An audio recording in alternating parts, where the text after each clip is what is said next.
Welcome and howdy to another Tater Talks. One thing I want to ask you a question and to think about a little bit. Are we going to get the rain and moisture that we need next year to sustain our crop? You know, as we look around this last little bit in the last fall here, you guys have probably watched and seen a few things on different stuff about the fires we've had in central Montana. As being the fire chief, it's one of the worst fall fire seasons I've ever seen. And we really look at this last year, and it was one of the worst fire issues that we had going on even in January and February. And so what that tells me is that when we're looking at things, we've really seen a relatively decent moisture situation across central Montana, for an example, and we've done pretty well. But what we have is we have cycles in this country, and it goes up and down in the amount of rainfall and moisture that we receive. And so one of the things that we look at is how do I manage for that, right? Luckily, in a real blessing, in the last 2 to 3 weeks here, we've been able to get some pretty good moisture that's came in the form of snow, and it's laid on. And some of our friends and neighbors to the north have gotten a big chunk of moisture. And the good thing about that is that most of it's going into the ground, right? We can when we look at range management, we can relatively assume confidently that if we get the moisture to ride those roots down as that plant's nesting and going into winter dormancy period, that we should be able to have the moisture content to restart that plant in the spring, which can be a pretty dry time until we get our timely spring rains and moisture. But my question is when we look at the type of hay crops that we've had and the different situations that we've had this last several years, are we going to sustain that into this next year? And if you're confident that you're going to sustain that, then good on you. And I know we've got a lot of hay that's built up for a lot of guys and different things.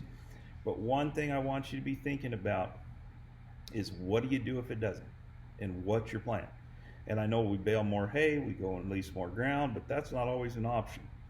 And so when we look at what some of our friends and neighbors did across the Missouri River up in Malta country, and just anybody went north of that Missouri River, faced some tremendous loss from grasshoppers and rain. And so what we need to be thinking about is there's some options that we can look at and some different tools and opportunities that we can go and discuss with it.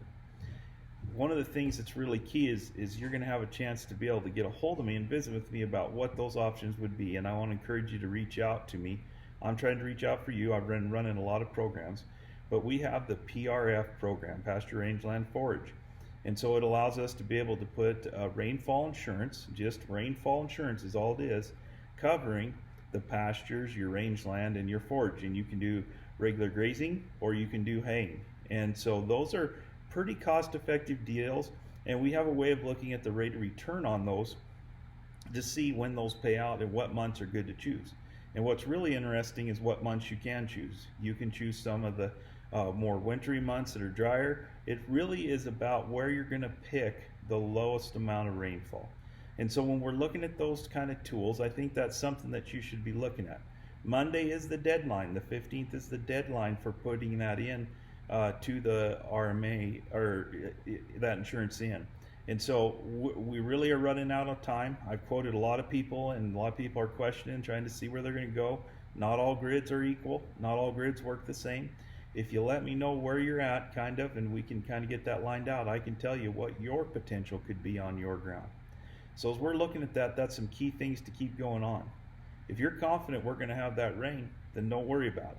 But if you're not so confident, there's something you should be looking at, and this might be a good risk management tool for you to look at. We'll be talking about a lot of other things coming up with the new changes in the livestock risk management program, but appreciate you guys taking the time to look, and we'll be visiting with you at TaterTalks. Get a hold of this phone number and website that'll be down at the bottom. Thanks.